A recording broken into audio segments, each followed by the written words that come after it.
Namaste. Good morning.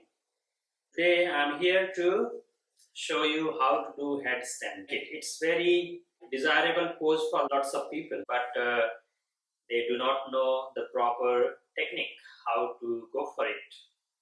So the headstand is an inversion pose. So you know that it is headstand means you have to stand on the head. Some people they say that they think that okay, oh my God, if I stand on my head, what will happen to my neck? It's too much weight to carry on the head and the neck. But that is the trick, that how you are going to divide the weight. Once you know how to divide the weight, then headstand becomes very easy and very effortless almost to do it. So because when we do the headstand, so we don't use only our head to stand on it, but we use our forearms. So we arrange the arms in certain way, so the weight can be divided between the forearms and the head. And when it comes to how to divide the weight, so we need to keep almost 70 to 75 to 80% weight on your forearms and just 25 to 30% weight on your head. And which area of the head should be on the mat? So usually we say that when we make the finger lock, usually we make, I'll show you the process exactly step by step, but this is the way we make it, and we put the hands on here.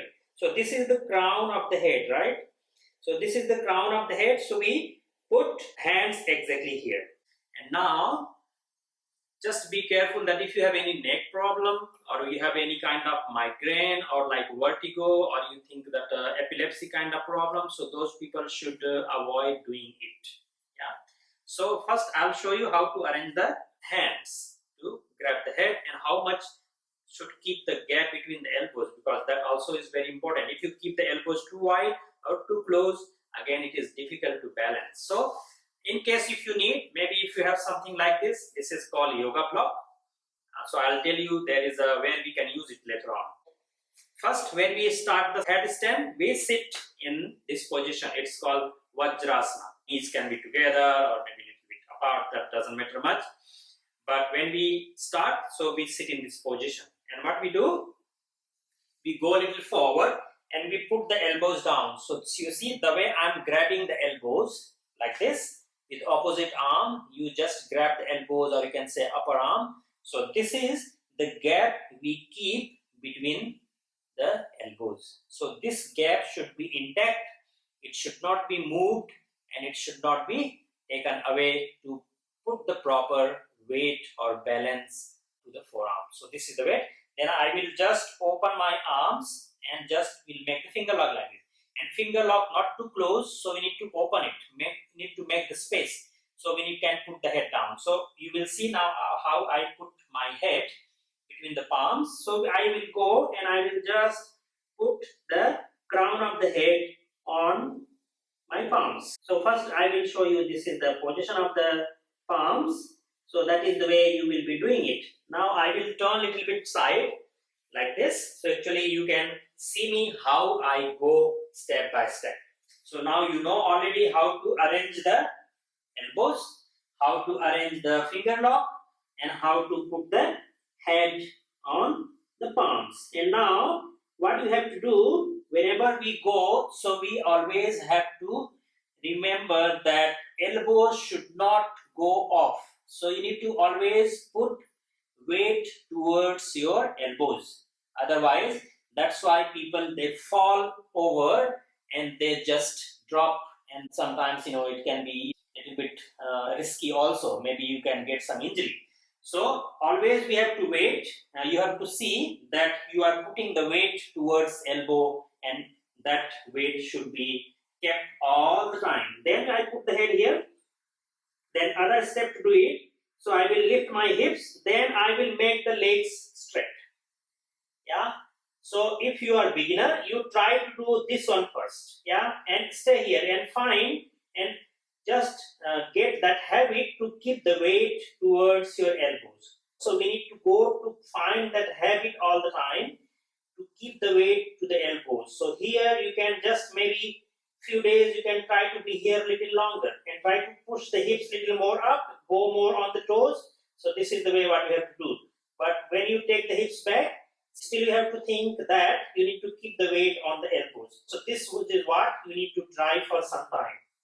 Yeah, and if you master this, if you think that okay, here I am fine and I can keep the weight to the elbows and not coming the weight too much to my neck, then you can just bend the knees and walk little more close. Then what I will do, you can lift one leg like this first. Then practice this one for some time. One leg, then other leg. One leg. So you just do this one and try to balance. And when you do this, try to minimize the weight from the foot which is down. So again, you remember that you are not taking the weight off from the elbow. Once you can do that one by one, and once you do this, just put the weight and try to take this one. And once you can do this, you hold this posture for some time, some days. So you master this one here. Not in a hurry to make the legs straight. Otherwise, you will never learn and you will be keep falling all the time. And one day you will say that I cannot do it. So just go step by step. Take your time. It's not in one day to achieve. So once you keep like this here, knee close to the chest, then what I will open first. So my heels near to the hips. Then I will make my knees up. So I am just extending my hip joints. Yeah. So this is what I will do first. Then I will stay here as long as you can. Maybe you can try to do this until here for some time.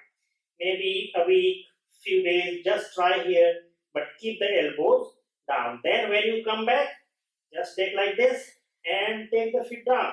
Very smooth, like this, yeah. And so this is the way you try for some time. Let me tuck my t-shirt so I can go for the full. So now, let me show once more. So remember that keep this, grabbing opposite arm, making finger lock, putting the crown of the head between the palms, then you put the weight towards elbows more, then straighten the legs. So stay here for some time, keep the weight to the elbows and walk the toes and the foot close. Then maybe lift one and then other, then another one. So you repeat this time and maybe you hold here and try to reduce the weight, the foot which is on the mat. And once you can do that, just do, and then slowly you can take other one also off. So you see, then try to push, take the hips little more up. So this is the posture we need to maintain for a certain time, for some time to find the balance here. Then once you find balance here, the heels will stay near to the hips still, but we just take the knees up. So like knees going to face ceiling, and then we'll stay here for some time. Then once you can feel balance here, but remember elbows are still keeping my weight, not towards head, but elbow side, so you can balance, yeah. Then once I can balance here, then you can make the knees straight, yeah. And then we just hold as long as you can. So here you see, I feel very little weight on my head. Most of the weight is divided on my forearms. Then sometimes, people take the leg like this or taking too much back. So you need to estimate that center of the gravity should come somewhere to your shoulder. Then from shoulder you divide towards elbows and forearm more and towards head less. So you can hold it as long as you can here. Then to come back is also step by step, not falling quickly. So we have to just go step by step. So bend your knees first, smoothly. Then after bending the knees, take the knees to chest. Then arch the back a little. Then drop the toes very slowly down. You see? Then knees down and hips down. And once you finish, then we need to rest like this for some time. So let the circulation become normal. So we need to rest or make the fist like this and rest here for maybe few minutes. When you feel normal, then you can come back and rest. And now, why I have to use the block? For some time what happens that we don't know how to engage the muscles properly. And actually you see this posture is exactly the similar alignment when we do the Tadasana in standing. So we need to remember that alignment of the legs. So we need to squeeze your inner thighs and squeeze your hip muscles to keep the posture nicely balanced. And once you squeeze the inner thighs and hold your inner thighs, imagine something between your thighs and you're trying to hold it. And once you do that, you will see that your headstand becomes very good. We cannot balance more because we don't engage the right muscles to keep the weight divided everywhere equally. So what I will do, I will keep between the thighs like this and I will hold and I will go for the same pose again. You will see how to. So I will be keep holding the block tight. Then again I will make the legs straight. So legs will be a little bit apart because there is a block, but we are trying to hold the block. Then coming close and going up. Yeah, going up, staying here, holding the block tight. Then going up, holding the block tight. Then can make the legs straight and keep holding that block tight. And if I keep holding that block tight, almost I don't feel anything towards my back. It becomes almost like weightless. But you have to just keep the block tight so you can engage the core muscles and the inner thighs especially and the hips. And you can hold here, then when to come back, again same way, bend the knees, take the knees to chest, then drop the toes down and knees down. And once again you have to rest a little bit to make the circulation become normal and then come up, and this is the way we do headstand. Yeah, it's very easy actually. And if you want to learn properly, some people they say go close to the wall and take support of it, but me, I have never practiced with the wall, always on the mat. And when I teach in teacher trainings or anybody I teach to do the headstand, I never recommend to go to the wall. Otherwise you become too much dependent to the wall and you will be always looking to the wall, which is not good. So try on the mat. Even you fall 10 times, try 11th time. Yeah, even you drop 100 times, try again. And once you can do perfectly without support of the wall, without looking the wall, then you become master of it. And you can make it very smooth, very nicely and straight. And that is the way we do headstand in my style or in our style.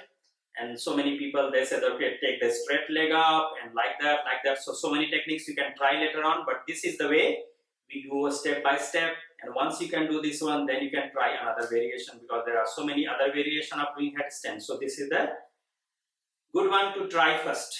Then you can we change the arms, we change the position of the hands in different area and you divide the weight. So those are more advanced. But once you try this, then you can go for another one. Thank you for watching and let me know if you can do it or if you have any question more, you can just let me know and I will try to answer and I will try to help you. Thank you.